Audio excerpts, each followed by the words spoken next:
Hi,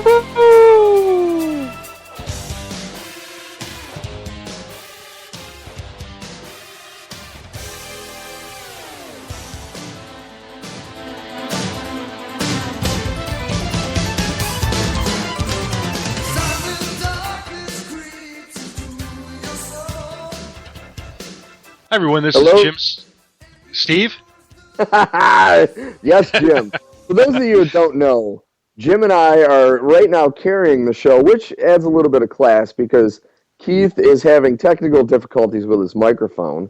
So because of this, welcome back to the show, ladies and gentlemen. I am one of your hosts, Steve Taylor, and we are here with the man, the myth, the legend, the best hour of our show, Mr. Jim Saranteas, the Fantasy Greek. Hello, sir.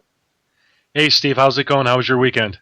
It was great. You know, it was probably one of the best sports weekends I have been witness to in my life, with not only fantastic baseball, but the unbelievable college football on Saturday with the insane upsets that happened. A great weekend in the NFL. And also, I now officially have a 2-game winning streak in fantasy. So it couldn't have gone any better. How about for you, sir? That's awesome. Yeah, I guess my week was similar in that way. But I ended up having a little bit less sports and a little more fun. My cousin is getting married in a couple weeks, so we took him out for his bachelor dinner. And, nice. Just got a little crazy. Certainly was out later than I've been out in, a really long time. So much so that the following morning, my wife had some words for me. Nice. Yeah. So it was a lot of fun, man. It was all good, and I didn't catch all the football happenings, but I gathered some of your notes and things going back and forth that there were a bunch of upsets, and certainly Sunday made for a fun day of football.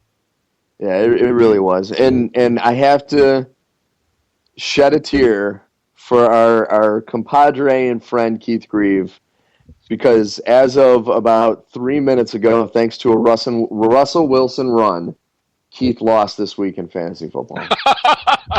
So not only did he lose his mic, he now has lost his fantasy football game. He lost his fantasy. He went in with a slim lead, and the gentleman he was playing against had not only Russell Wilson, but Marshawn Lynch. And That's Wilson amazing. is putting up a solid game right now, even though it is still a very close game. And I haven't officially gone 2 for 1 yet in my hot seat picks. It's looking like Seattle might be at the cusp of taking over this game. And right now they're in field goal position. And for the listeners out there, you might want to explain what we're talking about.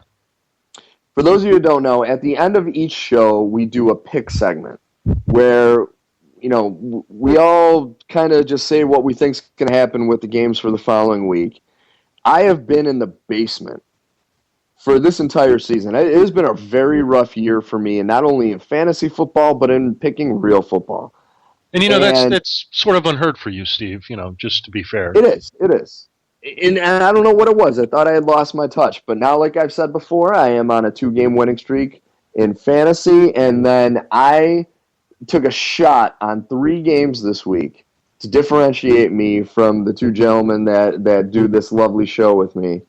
And I am, as of right now, 2-0. And which games do you got? Which ones did you win? The 2 games that I've won is I picked Indy over Baltimore, which neither one of you did. And I picked... Impressive by the Colts, by the way. It was impressive. And Andrew Luck is 14 touchdowns in 5 games. That's a nice start to the season. 6 interceptions is a little rough, but 14 touchdowns, I mean, that's pretty nice. And then the other game I picked was, unfortunately, I picked against my Chicago Bears, and I ended up being correct in that game.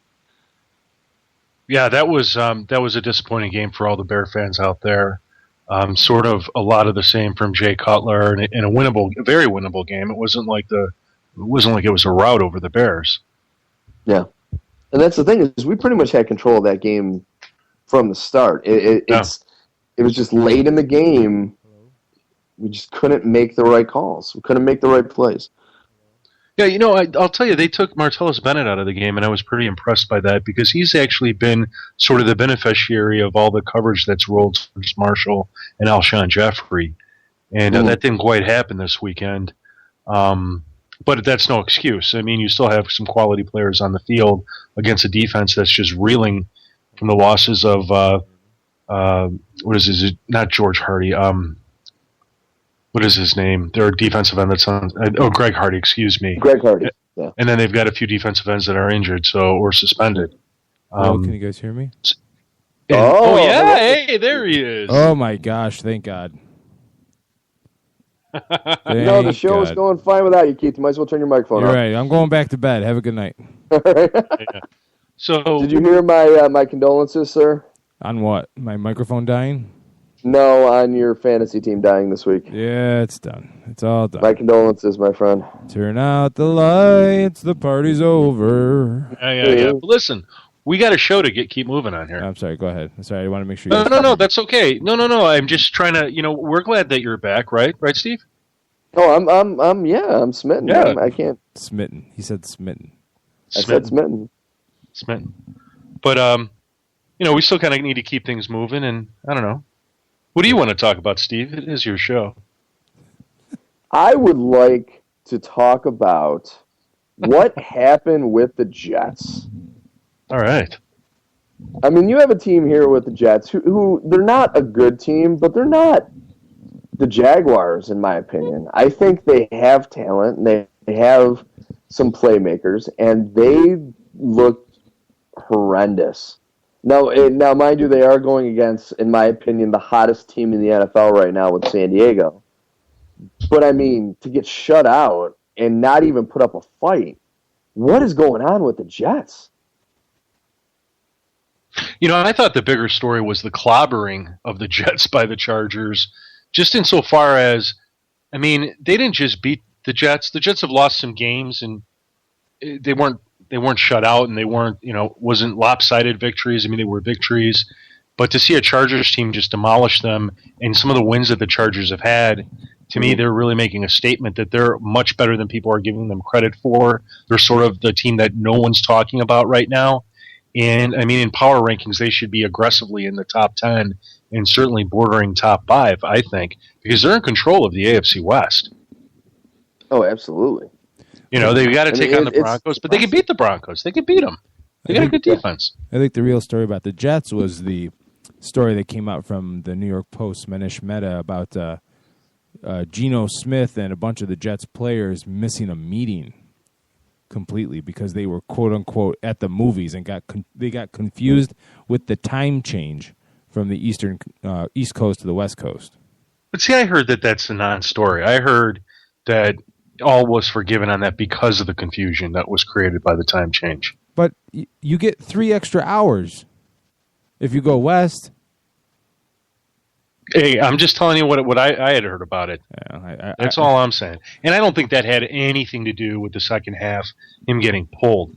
But I do find it amazing that that they're talking about having him start after what had happened. I think they need to make a decision about Geno Smith, and it's either you're going to try and win the rest of the season and move on to a new quarterback, or you keep him in. And I mean, you don't pull him out with the second half of football to go. There's a lot of whispers going on in the Jets about them not practicing hard, not be preparing the right way, and then you hear this story about the meeting being missed and whatnot. You're the quarterback. You can't. You have to. If you want to be the leader, then be the leader. It's one of those things where the attitude and of how one person carries themselves sets the whole expectation for the organization. And I'd agree there. I think that's absolutely right. So I don't think that he got yanked in the second half because he missed the meeting. I think he played like crap because his mindset was that what's the big deal? And that's why it wasn't important for him to make that meeting. Oh. And that's not that like that one meeting was the end all be all in the football universe. But if he's like that with this scenario, what else goes on week in, week out that we don't know about? Day in, day out, week in, week out. So, I don't know. I think that once you yank him for Mike Vick, it sounds like you're making your decision, and to go back to him sounds a little bit wishy-washy, but it tells you that Rex Ryan knows that Michael Vick's not the answer either. So Gino and Rex can ride off into the sunset together at the end of the year. I don't know if it were up to me, and I can't comment on how the team feels about Geno Smith versus Michael Vick and vice versa. But I think there comes a point where you realize Geno Smith's not advancing his career in any way whatsoever. He's not getting better with each of these games, and that's not a good sign. No. So you're better off going with the veteran, trying to win out the season, or do the best you can this season, with the thought you're going to keep him on for next year, bring in a young guy to then sort of learn from him. I mean, agree. Things could be worse, but than Michael Vick. I mean, he's at least decent enough to carry the team for a season, I would think. I would agree. Do we still have Steve? Steve-O? No, we lost Steve. We lost Steve. We can't keep us all together on the same... Let's see if we can get him back. See if he fell asleep already. Well, I'll tell you, his iconic picture doesn't make you think that he's falling asleep. He looks... Yeah. That's the exact face that Geno Smith may have had when he realized he missed the meeting. He just texted me that he's not on the air. So does that mean he's given up? You're the co-pilot, Jack Wagon. Get on the air. Anyway, so the other game that kind of caught my attention was the Cleveland Browns coming back to beat the Tennessee Titans. Now, I know that Tennessee lost Jake Locker to his wrist injury. I get that Charlie Whitehurst, isn't exactly the best, but Whitehurst didn't play all that bad. He threw 2 touchdowns. Yeah. What scares me more about Tennessee is the fact that Kendall Wright was their leading rusher on 2 rushes. What was that sound? Was that you or me? I have no idea. Oh, that was you. There's Steve. I'm back. You're like that drunk uncle on Christmas Eve. What's that? You're like that drunk uncle at Christmas Eve that falls asleep at the table and every now and then just kind of wakes up like, I didn't fall asleep at the table. I'm just sitting here. I'm like, well, I don't hear either of them. God, Skype. All right, so we're talking about the Browns and Titans, and I just brought up the fact that Kendall Wright was their leading rusher in this game. 2 carries for 43 yards. Sean Green, 11 for 36. All the talk about Bishop Sankey early was just that. He got 8 carries for 27 yards. And I, as a fantasy owner of Bishop Sankey, I was toying with starting him, just on a total, what's the word I'm looking for? Flyer, throw caution to the wind, running up the flagpole, see the salutes. Thank God I didn't. Not that it really matters. I lost anyway, but it is what it is. So the one takeaway that I want to harp on is the fact that we have been waiting we're in week 5 now, these 5 weeks and preseason for Brian Hoyer to really make a clear-cut case that he was the right pick over Johnny Manziel.